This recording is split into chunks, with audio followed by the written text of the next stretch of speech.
আসসালামু আলাইকুম গাইজ, আশা করি সবাই ভালো আছো। আমরা আজকে আমাদের স্ট্যাটিস্টিক্সের আরেকটা চ্যাপ্টারে চলে আসছি। সেটা হলো আমাদের সেন্ট্রাল টেন্ডেন্সি, অর্থাৎ মেজার্স অফ সেন্ট্রাল টেন্ডেন্সি বা কেন্দ্রীয় প্রবণতা পরিমাপ। এই চ্যাপ্টারটা নিয়ে আমরা আজকে আলোচনা করব, দেখি এটা কীভাবে হয়েছে। আমরা যারা আগের ক্লাসগুলো করছি, অর্থাৎ আগের চ্যাপ্টার যেটা পড়াইছি সেটার সাথে এটা আমাদের রিলেটেড। সো এটা আমরা যারা আগেরটা করছি এটা আমাদের জন্য ইজি লাগবে কিছুটা। সো দেখি আমরা আজকের ক্লাসটা কীভাবে হয়েছে। কি বলছে, মেজার্স অফ সেন্ট্রাল টেন্ডেন্সি বা কেন্দ্রীয় প্রবণতা পরিমাপ। এখানে বলছে ডেটাগুলো তিনভাবে দেওয়া থাকে। আমাদের কোশ্চেনে যে ডেটাগুলো দেওয়া থাকে, আমরা যে আগে যে ম্যাথগুলো করছিলাম ওই যে প্রথমে অধ্যায়ে classification, tabulation and presentation data, যে ডাটাগুলো থাকে সেই ডাটাগুলো আমাদের কয়ভাবে দেওয়া থাকে? তিনভাবে দেওয়া থাকবে। সিম্পল সিরিজ, 2 হলো ডিসক্রিট সিরিজ, 3 হলো কন্টিনিউয়াস সিরিজ। তিনভাবে আমাদের ডেটাগুলো দেওয়া থাকবে। এখন আসি সিম্পল সিরিজ কীভাবে বুঝবো বা আমরা সেগুলো কোনগুলো আমরা দেখি। সিম্পল সিরিজের ডাটাগুলো হলো বা আনগ্রুপ ডাটা, যেমন 8, 8, 9, 3, 2, 43, অর্থাৎ যে কোনো এরকম আমাদের কোনো গ্রুপ নাই, কোনো কিছু বুঝবে না। সিম্পলি আমাদের সংখ্যাগুলো দেওয়া আছে। বিচ্ছিন্ন তথ্য কি সিম্পল সিরিজ বা বিচ্ছিন্ন তথ্য, অর্থাৎ ডাটাগুলো তোমার জাস্ট এমনি দিয়ে রাখছে, বিচ্ছিন্ন তথ্য বা বিচ্ছিন্ন ডাটা। সো এভাবে যদি তুমি কোশ্চেনে দেখো তাহলে বুঝতে হবে সেটা সিম্পল সিরিজ অথবা আনগ্রুপ ডাটা। তাহলে আমরা এটা কি সিম্পল সিরিজ দেখলাম কীরকম। এরপর আসি ডিসক্রিট সিরিজ। ডিসক্রিট সিরিজ কেমন? যেমন এখানে এক্স আর এফ থাকবে। ডিসক্রিট সিরিজে কি থাকবে? এক্স আর এফ থাকবে, অর্থাৎ এক্স ও এফ এর মান দেওয়া থাকলে সেটা বুঝতে হবে ডিসক্রিট সিরিজ। এখানে মান দেওয়া থাকবে আর এক্স আর এফ। মেন কথা হলো আমরা মনে রাখবো সিম্পল সিরিজ হলো এখানে আমাদের আনগ্রুপ ডাটা বা যে এমনি সিম্পলি কিছু তথ্য দেওয়া থাকবে বিচ্ছিন্ন। ডিসক্রিট সিরিজে আমাদের এক্স আর এফ এর মান বা এফ এর ভ্যালু দেওয়া থাকবে, এক্স আর এফ। এরপরে আসি 3 নম্বরে হচ্ছে আমাদের কন্টিনিউয়াস সিরিজ। কন্টিনিউয়াসের সিরিজের আমরা উপাদানগুলো বুঝবো কীভাবে? আমাদের এখানে ক্লাস ইন্টারভ্যাল দেওয়া থাকবে আর ফ্রিকোয়েন্সি দেওয়া থাকবে। কি দেওয়া থাকবে? ক্লাস ইন্টারভ্যাল ও ফ্রিকোয়েন্সি দেওয়া থাকবে। তাহলে আমরা তিনটা সিরিজ চিনবো কীভাবে? এখন বুঝতে পারছো? তিনটা সিরিজের মধ্যে সিম্পল সিরিজে জাস্ট আমাদের বিচ্ছিন্ন তথ্য বা কিছু ডেটা দেওয়া থাকবে এরকম, এটা হলো সিম্পল সিরিজ। ডিসক্রিট সিরিজে আমাদের এক্স আর এফ এর ভ্যালু দেওয়া থাকবে, আর কন্টিনিউয়াস সিরিজে আমাদের ক্লাস ইন্টারভ্যাল আর এফ দেওয়া থাকবে। তো এই তথ্যগুলো দেখলে আমরা বুঝতে পারবো কোনটা কোন সিরিজের মধ্যে গেছে। ওকে, এখন আসে তাহলে কেন্দ্রীয় প্রবণতা যে আছে, কেন্দ্রীয় প্রবণতা আমাদের মোট 3টা। কয়টা? কেন্দ্রীয় প্রবণতা হলো মোট 3টা। সেগুলো কি কি? 1 নম্বরে মিন। মিন মানে কি? গড় মান। 2 নম্বরে কি? মেডিয়ান। কি মেডিয়ান? মধ্যমা। 3 নাম্বার হচ্ছে কি? মোড। মোড মানে কি? প্রচুরক। মোড মানে কি? প্রচুরক। তাহলে কেন্দ্রীয় প্রবণতা আমাদের কয়টা? 3টা। মিন, মিডিয়ান, মোড, 3টা হলো আমাদের কেন্দ্রীয় প্রবণতা। এখন আসি মিনকে আবার কয় ভাগে ভাগ করা হয়েছে? 3 ভাগে ভাগ করা হয়েছে। 1 এরিথমেটিক মিন, 2 জিওমেট্রিক মিন, 3 হচ্ছে হারমোনিক মিন, অর্থাৎ তরঙ্গ এই আর কি। তাহলে মিনকে আবার কয় ভাগে ভাগ করা হয়েছে? Arithmetic mean, geometric mean, harmonic মিন। এখন এরিথমেটিক মিনকে আবার 2 ভাগে ভাগ করা হয়েছে, একটা হলো ডিরেক্ট মেথড আর একটা হলো শর্টকাট মেথড। এরিথমেটিক মিন আমরা কয়ভাবে করতে পারবো? একটা হলো ডিরেক্ট মেথড আর একটা হলো শর্টকাট মেথড। এখন আসি তাহলে, এখন তোমার এই সবগুলো মাথা থেকে জেনে ফেলো। আমরা এখন মিনের এরিথমেটিক মেথড নিয়ে আলোচনা করবো বা এরিথমেটিক মিন নিয়ে আলোচনা করবো। এরিথমেটিক মিনের 2টা আছে, এগুলো নিয়ে আমরা আলোচনা করি। চলো তাহলে আমি আবার একটু ক্লিয়ার করি তোমাদের যাতে না গোলায়। দেখো তোমাদের আসলে বারবার বলার কারণ হচ্ছে তোমাদের যাতে না গোলায়। কেন্দ্রীয় প্রবণতা 3টা আছে, 1 মিন, 2 মিডিয়ান, 3 মোড। এখন আমরা কি নিয়ে আলোচনা করব? মিন নিয়ে আলোচনা করব। মিনের মধ্যে 3টা উপাদান আছে, এরিথমেটিক, জিওমেট্রিক, হারমোনিক মিন। আমরা এখন এরিথমেটিক মিন নিয়ে আলোচনা করব। এরিথমেটিকে আরও 2টা আছে, ডিরেক্ট মেথড, শর্টকাট মেথড। এখন আসি এরিথমেটিক মিন। এরিথমেটিক মিন হলো সিরিজ সবার ক্ষেত্রে প্রযোজ্য। যেমন আমাদের এই যে সিরিজগুলো দেওয়া থাকবে, এই সিরিজেও দেওয়া থাকতে পারে, এই সিরিজেও দেওয়া থাকতে পারে, এই সিরিজেও দেওয়া থাকবে, যে কোনো সিরিজ দেওয়া থাকবে, ওটা আমাদের সমস্যা নেই। আমরা সিরিজ দেখে তারপরে সিরিজ অনুযায়ী ম্যাথ করবো আর কি। তাহলে সেই জন্য বলছি সিরিজ আমাদের সবার ক্ষেত্রে, সিরিজ এরিথমেটিকের ক্ষেত্রে, জিওমেট্রিকের ক্ষেত্রে, হারমোনিকের ক্ষেত্রে, যে কোনো ক্ষেত্রে আমাদের প্রযোজ্য, এটা নিয়ে সমস্যা নেই। জাস্ট আমরা তথ্যগুলো দেখলেই বুঝতে পারবো যে কোনটা কি সিম্পল নাকি ডিসক্রিট নাকি আমাদের কন্টিনিউয়াস। এখন আসি সিম্পল সিরিজ। সিম্পল সিরিজ কি? সিম্পল সিরিজের সূত্র যদি আমাদের উপাদানগুলো সিম্পল সিরিজে দেওয়া থাকে, সাপোজ আমাদের উপাদানগুলো এই যে এরকম দেওয়া আছে, তাহলে আমরা সিম্পল সিরিজে বুঝতে পারছি। তাহলে সিম্পল সিরিজে আমাদের মেথড কয়টা আছে? একটা হলো ডিরেক্ট মেথড আর একটা হলো শর্টকাট মেথড। ডিরেক্ট মেথডের সূত্র কি? ডিরেক্ট মেথডের সূত্র হচ্ছে এক্স বার সমান সমান summation x divided by n, কি summation x divided by n. So x bar সমান সমান এরিথমেটিক মিন। এক্স বার বলতে কি বোঝায়? Arithmetic mean. আমরা কিসেরটা করতেছি? এরিথমেটিক মিন দুইভাবে করা যায়, একটা হলো ডিরেক্ট মেথডে আর একটা হলো শর্টকাট মেথডে। এখন আমাদের পরীক্ষার হলে স্যাররা বলে দিতে পারে যে ডিরেক্ট মেথডে করো, কিংবা বলতে পারে শর্টকাট মেথডে করো, কিংবা যদি কোনোটাই বলা না থাকে তাহলে আমরা একটা মেথডে করব, তোমার যেটা সুবিধা হয় তোমরা সেটাতেই করবা, অর্থাৎ যে কোনো একটা মেথডে ম্যাথ করবা। সো আমরা ম্যাথ করলে বুঝতে পারবো যে আমাদের জন্য কোনটা সুবিধার্থ কোনটা সুবিধার না। তাহলে আমরা দেখি ম্যাথ করে। তাহলে আমাদের সিম্পল সিরিজ দেওয়া থাকলে ডিরেক্ট মেথডে এই সূত্র হবে এক্স বার সমান সমান summation x divided by n. X bar হচ্ছে এরিথমেটিক মিন, এরপরে হচ্ছে সামেশান এক্স মানে হচ্ছে সাম অফ অবজারভেশন, কি সাম অফ অবজারভেশন অর্থাৎ এক্সের যোগফল। এরপরে এন হচ্ছে কি নাম্বার অফ আইটেম, কি এন হচ্ছে নাম্বার অফ আইটেম। আর এক্স কীভাবে বের করব? মধ্যমান, এক্স হচ্ছে মধ্যমান বা কি জানি কয় মিডল আর কি, মিডল মান বের করা লাগে এক্স। এখন আসি, তাহলে আমরা এটা বুঝলাম। আমরা সূত্রটা মনে রাখি, এক্স বার সমান সমান summation x divided by n, direct মেথডে। এরপর আসি শর্টকাট মেথডে। আমাদের দুইটা মেথড না, সো আমরা যে কোনো একটা মেথডে বা কোশ্চেনে দুইটা মেথড করলে দুইটা মেথডে করব। শর্টকাট মেথডে হচ্ছে এ বার সমান সমান এ প্লাস এ বার নাকি এ বার না জানি এক্স বার হবে মেবি, এক্স বারই তো হবে মেবি, হ্যাঁ এক্স বার হবে এটা, সরি। আচ্ছা এখানে এক্স বার হবে, হ্যাঁ। সো এটা ম্যাটার নেই, যেহেতু আমরা এরিথমেটিকে করতেছি, এটা হচ্ছে এক্স বার। এক্স বার সমান সমান A plus summation D divided by n, কি A plus summation D divided by n. X bar বলতে কি বোঝায়? এরিথমেটিক আর কি মিন, এরিথমেটিক মিন। এতে কি বোঝায়? এতে হচ্ছে অ্যাজিউমড মিন বা আনুমানিক বা কাল্পনিক, কাল্পনিক গড়, আনুমানিক অথবা কাল্পনিক গড়। এরপর ডিতে হচ্ছে ডিভাইডেশন। ডিভাইডেশন কীভাবে করবো? পার্থক্য বা বিচ্যুতি কীভাবে নির্ণয় করবো? এক্স মাইনাস এ, কি এক্স মাইনাস এ। দেখো এগুলো নিয়ে ভয় পাওয়ার কিছু নেই, আমরা এগুলো শিখবো যখন, তখন দেখবো এগুলো ইজি লাগতেছে, এগুলো একদমই ইজি। অ্যান্ড হচ্ছে কি নাম্বার অফ আইটেম। ওকে, তাহলে আমরা সিম্পল সিরিজে আমাদের তথ্যগুলো দেওয়া আছে সাপোজ, তাহলে আমরা ডিরেক্ট মেথডের সূত্র দেখলাম, এরপরে হচ্ছে আমরা শর্টকাট মেথডের সূত্র দেখলাম।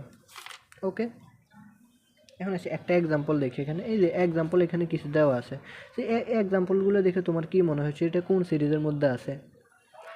সিম্পল সিরিজে আমরা বলছি তথ্যগুলো, কিছু তথ্য দেওয়া থাকবে। ডিসক্রিটে বলছে আমাদের এক্স আর এফ এর ভ্যালু দেওয়া থাকবে। আর কন্টিনিউসে আমরা বলছি ক্লাস ইন্টারভেল আর ফ্রিকোয়েন্সি দেওয়া থাকবে। তার মানে এইখানে আমাদের জাস্ট সিম্পল কিছু দেওয়া আছে, তথ্য দেওয়া আছে। তো এটা সিম্পল সিরিজ। সিম্পল সিরিজে আমাদের দুইটা, একটা হচ্ছে ডিরেক্ট মেথড আর একটা হচ্ছে কি শর্টকাট মেথড। সো ডিরেক্ট মেথডে আমার সূত্র কি? এক্স বার সমান সমান summation x divided by n. তাহলে সামেশন এক্স কি? সামেশন এক্স হলো আমাদের সবগুলোর যোগফল, কি সবগুলোর যোগফল। সামেশন এক্স মানে কি সবগুলোর যোগফল। মনে রাখবা এখানের এক্স মানে কি সবগুলোর যোগফল। যখন আমরা অন্য সিরিজে করতে যাবো তখন কিন্তু এক্স মানে আবার আরেকটা।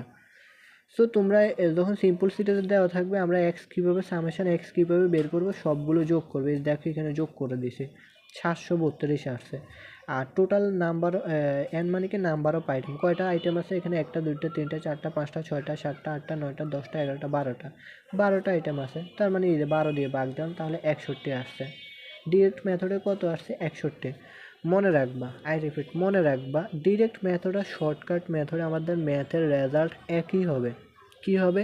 একই হবে। সেজন্য স্যাররা আমাদের বলতে পারে শর্টকাট মেথডে করো, স্যাররা আমাদেরকে বলতে পারে ডিরেক্ট মেথডে করো, স্যাররা আমাদেরকে কিছুই বলতে না পারে তখন আমরা যে কোনো একটা মেথডে করব। কিন্তু দুইটার মান একই, যার কারণে আমাদের একটা করলে এনাফ। এখন স্যারদের উপর ডিপেন্ড করে, স্যাররা দুইটা চাইলেও চাইতে পারে, তখন দুইটাই করবা। এখন আসি টেবিল ফর এরিথমেটিক মিন। কি টেবিল ফর এরিথমেটিক মিন? এটা আমরা এখন কিসের জন্য করতেছি? শর্টকাট মেথডের জন্য। আমরা কিসের জন্য করবো? শর্টকাট মেথডের জন্য। সো আমরা প্রথমে গড় করলাম দুইটা, একটা হলো এক্সের জন্য আর একটা হলো ডি এক্স মাইনাস এ। কারণ আমরা এখানে সূত্র কি শর্টকাট মেথডে আমাদের কি বের করে, সূত্রতে কি দেওয়া আছে? এ আছে আর ডি আছে আর এন আছে। ওকে, এ ডি আর এন আছে। তাহলে আমাদের এখানে এ আমরা একটাকে ধরবো, এরপরে ডির জন্য আমরা এটা করছি। ডি কীভাবে বের করবো? আমরা এখানে বলছি এক্স মাইনাস এ, আমরা এখানে সূত্রে বলেই দিছে। এই যে এখানে সূত্র তো বলছে ডি মানে কি ডিভাইডেশন এক্স মাইনাস এ। তাহলে আমরা ইয়েরটা করছি, আমরা ডিরেক্ট মেথডেরটা করছি, এখন শর্টকাট মেথডের জন্য করতেছি।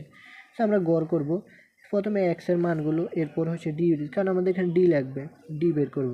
তো এক্সের আমাদের যে ভ্যালুগুলো দেওয়া আছে 90, 80, 88, 78, 67, এই যে এখানে যা দেওয়া আছে এগুলো হচ্ছে এক্সের ভ্যালু, আমরা এক্সের ভ্যালুগুলো লিখলাম। এরপর ডি, ডি হচ্ছে এ এক্স মাইনাস এ। এখন হচ্ছে এ কীভাবে ধরবে, এ আমরা এখানে কি বলছে, এ হচ্ছে অ্যাজিওম মিন অর্থাৎ আনুমানিক অথবা কাল্পনিক।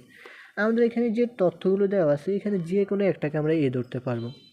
তুমি চাইলে 88কেও এ ধরতে পারো, তুমি চাইলে 67কেও এ ধরতে পারো, তুমি চাইলে 22কেও এ ধরতে পারো, তুমি চাইলে 76কেও এ ধরতে পারো, অর্থাৎ কাল্পনিক। এটা বলে দিচ্ছে যে এ মানে কি কাল্পনিক, যে কোনো একটাকে তুমি এ ধরতে পারবা।